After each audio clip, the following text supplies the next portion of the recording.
2019 Summit Q&A replay. Confidence on video and repurposing content with Allison Williams, Neil Tyra, Carol Williams, and Dina Eisenberg, episode 173. Are you ready to make your law firm a profit-generating machine that will free up your time and skyrocket your impact? With more than 2 decades of business growth experience and having proven that you can be successful while prioritizing your family and your impact, introducing the Profit with Law podcast. I am your host, the creator of the Firm Differentiator 10X Effect, Moshe Amsel.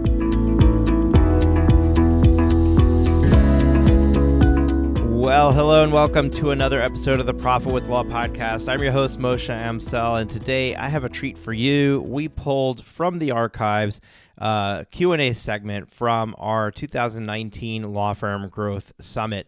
Our 2019 event was off the charts amazing. We had over 2,300 law firm owners attend, and we ran a live Q&A every night of the 5-night event. Sounds like a lot. It was a lot. It was extremely tiring, but it was also great fun.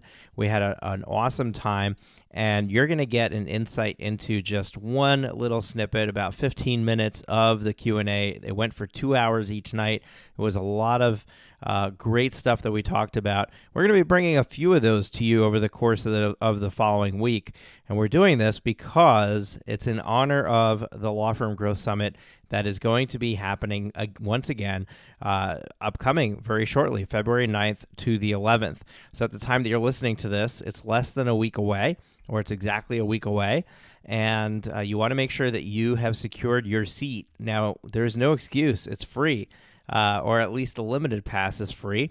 You can choose to upgrade your pass when you sign up for the All Access or the VIP. Just so you understand, the limited pass is going to give you access to all main stage talks. The All Access pass will give you access to the breakout session hands-on workshops that are happening. And the VIP will give you access to the recordings as well as a physical swag bag. So you definitely want to go to lawfirmgrowthsummit.com. Register for your free limited pass, and if you so are interested, you should definitely upgrade to the All Access Pass of the VIP, but that's not required. You can attend and have a great time over the course of the 3 days from February 9th to the 11th in our virtual event, and we invested heavily in a piece of software that we're going to be using to run it so that you can have amazing experiences networking with others, attending the event, interacting with the speakers. We're really excited about what we have coming up and what we're creating for you. So definitely tune in. Now, we're about to go into that replay from 2019, but before that, I'm just going to take a moment and let's share a word about our sponsor. Let me share an exciting tool that I recently came across that is a game changer for law firms that bill hourly or by the project, otherwise known as flat fee billing. The 2020 Legal Trends Report published by Clio rates how important various items are in a client choosing your firm. You may be surprised to know that the third most important decision factor for someone choosing a lawyer is the ability to pay with a payment plan. The challenge that law firm owners face is the risk of a client not making good on that payment plan. Most attorneys don't offer payment plans because of that. The problem is now solved with LawFunder. LawFunder allows you to easily add a payment option to all your client invoices and retainer replenishment requests that does not require credit checks, applications, or any other complex process. The client's able to use their existing credit cards, allowing them to earn points and miles, access credit card specials on interest rates, and any other tools they use to manage their cash. When I saw this tool, I was blown away. Most importantly, it removes all the risk from the law firm and makes an easy and painless process to the payment process. So if you want to check off the box on one of the top factors in new client decisions, if you want to decrease your accounts receivable and get paid immediately, LawFunder is the solution. Go to lawfunder.com. That's lawfundar.com/profitwithlaw to learn more. This question is from Melissa Pearce, and the question was directed to Christopher Small. He's not here, so we're going to see if our panelists can answer this.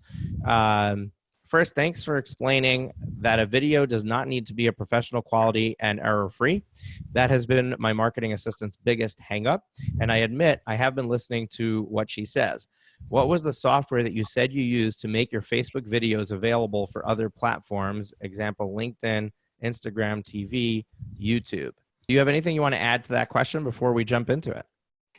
Yeah, so my biggest thing is I have 3 videos sitting like in the queue waiting for her to edit. And if they don't need to be perfect, I can get those out right away. So I was just looking to see what he repurposed it so we can get them not only on Facebook, but YouTube and Instagram TV and every other social media that we're using. Yeah, absolutely. So I'm just going to ask a follow-up question and then we'll go to the panelists. What is your video strategy right now? Are you using video already? And if yes, where is it going and what platform are you building video on at currently? So currently, I just started doing FAQ videos, adding that content to start with it. Those are the first 3, some general questions I get about divorce all the time in those initial phone calls. And our strategy is to get it out there basically on YouTube and on the website to answer those questions so I'm not having to repeat it all the time. Yeah, so hi, Melissa. I haven't seen you in forever, so it's nice to see that you're actually here and participating. So I saw in the chat that Repurpose.io is apparently the software that Chris Small uses. There are lots of different platforms that are out there that you can use and post in different places, including Zoom. You can actually go live on Facebook and other social media platforms by Zoom. I use a program called BeLive.tv, and BeLive TV allows you to import your logo and other contact information you can have at the bottom of the screen so that it's visible at all times on your videos. And I know that we have Vikram Rajan has already did his presentation on Video Socials, which is his video blogging platform. But the greatest thing to know about video, and that I tell people all the time, especially my clients, is that people are now much more engaged with real human beings. So you need to get out of the idea that you need to present yourself as an expert. Yes, as an attorney, you want to have authority, so you want to be able to demonstrate your knowledge by answering questions, giving information about your subject area. But you don't want to have a pristinely polished video as the way that you are, for the most part, engaging with people. People want to see other people. So all those ums and uhs and hiccups and clutter in the background and, baby's pacifier on the table and things like that actually humanize you, and they make you more relatable to the average person who's going to be consuming your services. So I highly recommend that if you are going to do video, that you use the opportunity to be normal and human and post your videos as many places as possible so that you can get as much value out of it as possible. Awesome. Thank you, Alice. Did that answer your question?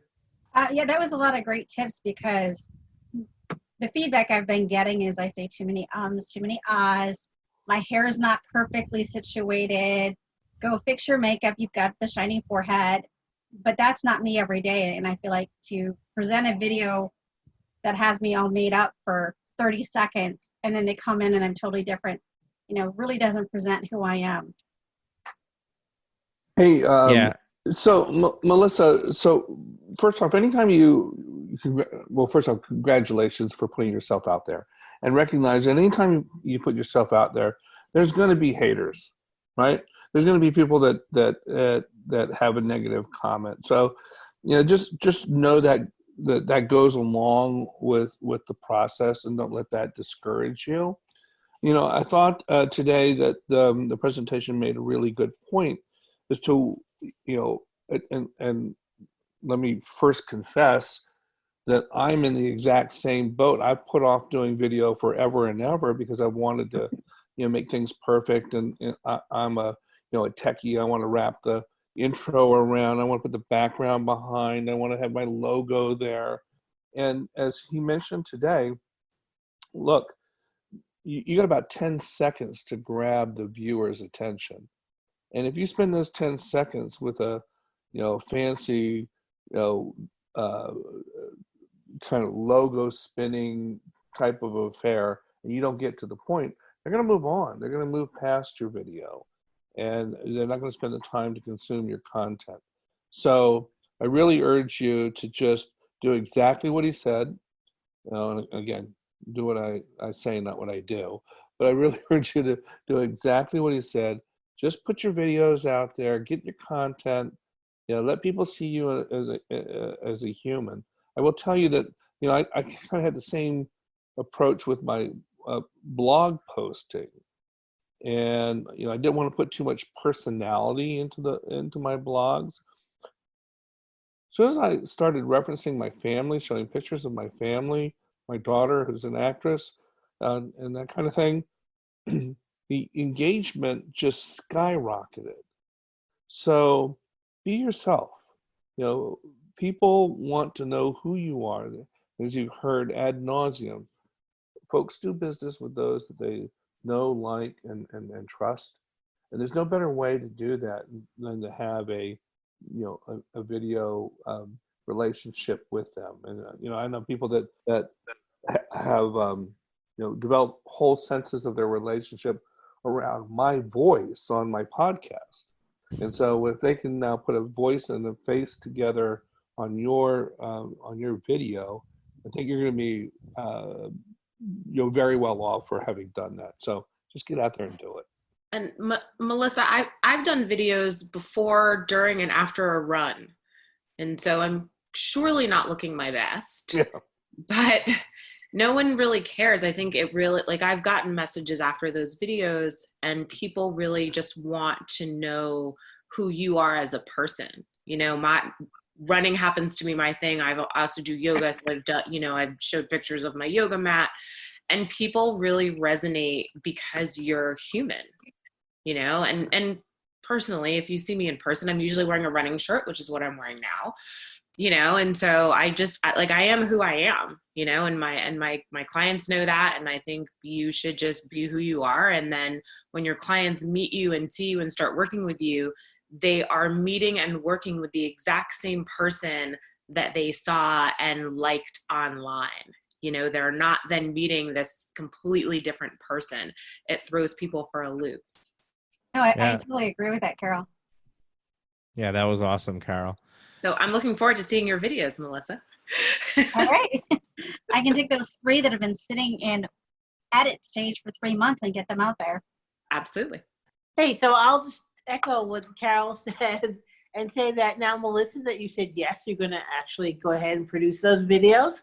You don't need to wait and do the video editing yourself. This is a perfect opportunity to reach out to someone on Upwork and let them do the editing for you. So you begin to build a process where it's simple to do these videos and fun. Yeah. And Melissa, I'm just going to add that video takes practice, and you're not going to get it perfect the first time anyway. So somebody can polish it up and make you look better than you were, but they can only improve it a certain amount. You're going to get better with practice. So rather than spending a ton of time on the front end of trying to make everything look professional, put some stuff out there, post it, put it where you want it to be, and you can always do version 2 later. So it's better to have it out there and get the practice and get it under your belt and have it done than to be, sitting around and waiting for it to happen. Also, if you have somebody that is slacking in producing that for you, then maybe you need to just find another service provider to get that done for you. So Moshe, if you do want, you and I and soon Allison can verify the fact that our first few podcasts were really rough. I know mine was. Oh, absolutely. And, I don't intend to have a really rough podcast. Just know that it's going to be a challenge, okay, for the first few, and it takes a while to get into your stream. So, Melissa, one of the things you might do is you might want to record like a half dozen videos to kind of get your feet wet and get used to it, and then pick the best one. Throw out the learning curve. Yeah, and I know that. To that end, I think, you know, now Allison has been doing live video in front of people for a long time. So she might not be like a brand new podcaster who is getting behind the mic for the first time. She's been on a different medium, so she can hold herself to a higher standard. But definitely, if you go back to any podcast and look at the first episodes versus where they are now, even if it's just been 6 months, there's a huge difference in the delivery, in their confidence behind the mic. And you can feel that on the other side of the audio. Video is no different. And I mean, just even everything I'm doing in this summit, I'm constantly needing to remind myself to look at the camera. I'm sure you noticed that a lot of the videos, my eyes are not looking at you because I'm looking at the screen. Even right now, I'm looking at the screen, my camera's above, and I keep not looking at the camera. And that's something that, you know, it's just one little thing that over time I'll get better at and just do a better job at. But at the same time, your marketing budget has a lot to do with it, you know, and at some point you'll be able to afford to have a videography team follow you around for 3 days, and you'll do all your video that you need to do for the, you know, for the firm for the year, and just get it all done. And you'll have an editing team that just produces it and does it for you. Depending on where you are, your budget will dictate what you can and can't do. And if you're on a small budget right now, you know, then you can just take out your iPhone and record perfectly fine video to use. Rachel in the comments also said it depends on the platform, and I agree with her and to some respect, and you know, at the same time disagree in that, yes, YouTube, you probably want something more polished than Instagram stories, but at the same time, if it's produce it or not produce it, then you want to produce it. So produce an unpolished video. Don't keep it in you know, away outside and nobody is seeing it just because you didn't get to produce it. But at the same time, recognize that if you're able to up level your game, then there are certain platforms where doing that will give you better traction. It will give you a better audience out there that's following it. Have you been enjoying the show? We sure hope so. To make sure you never miss an episode, be sure to hit the subscribe button in your podcast player app. Next week, we will be back with more valuable resources and ideas on how to break the mold and take your law firm to the next level.